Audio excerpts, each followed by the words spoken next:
বাবা কি জিনিস জানেন? বাবা হয়েছে একটা বট গাছ। যার জীবনের বাবা না আছে সে বুঝে এই বট গাছের কত মূল্য। আপনার জীবনে আছে বিদায় আপনি সেই বট গাছের মূল্য দিতে পারেন নাই। তবে একদিন আফসোস করবেন ভাই, একদিন আফসোস করবেন। কারণ মানুষ চিরকাল বেঁচে থাকে না, আফসোস চিরকাল থেকে থাকে মানুষের অন্তরে। আপনি এই দুনিয়া যা কইরা যাইবেন তার ফলই আপনি পাইবেন। ভালো করলে ভালোর ফল পাইবেন। আমরা কি করি, একটু টাকার পার হয়ে গেলে আমাদের বাবা মাকে তেমন খোঁজ করি না, দিয়ে আসি বৃদ্ধাশ্রমে।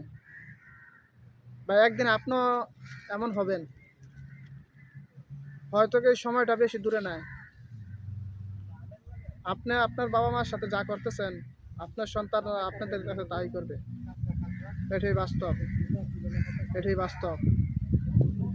আজকে আপনার ক্ষমতার দাপটে হাজারো মানুষের অন্তরে কষ্ট দিতেছেন, আজও কি ঠিক হচ্ছে? আপনার বিবেককে একবার প্রশ্ন করে দেখেন। সবচেয়ে বড় আদালত হচ্ছে মানুষের বিবেক, সবচেয়ে বড় আদালত হচ্ছে মানুষের বিবেক। তা আপনার বিবেকে কি বলে সেটা একমাত্র আপনিই জানেন। তবে আমি একটা কথাই বলবো ভাই, বিবেকের বিরুদ্ধে যায়েন না, বিবেকের বিরুদ্ধে যায়েন না। কারণ এই পরিণতি বেশি ভালো হবে না, এই পরিণতি বেশি ভালো হবে না। আপনি এখন শুয়ে আছেন স্বপ্নের দেশে, স্বপ্ন আপনার ভেঙে যাবে। কোন দিন ভেঙে যাবে আপনিও তা জানেন না। হয়তো আজ শেষ হয়ে যেতে পারে, হয়তো কাল, যে কোনো একদিন ইনশাল্লাহ এই স্বপ্ন থেকে জেগে উঠবেন আপনি।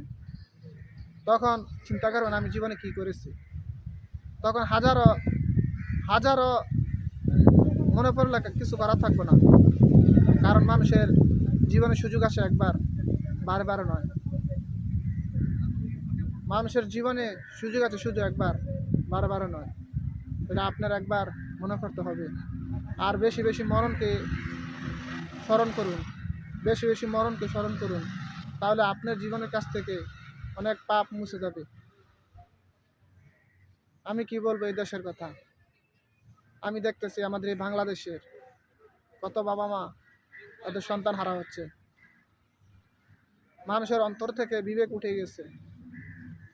আমি একবার বলবো আপনারা একটু দয়াশীল হন, আপনারা একটু দয়াশীল হন। ক্ষমতা চিরস্থায়ী নয়, ক্ষমতা চিরস্থায়ী নয়, ক্ষমতা চিরস্থায়ী নয়। এই বলে আমার মন্তব্য শেষ করলাম। সবাই যদি ভালো লাগে তাহলে একটা লাইক, একটা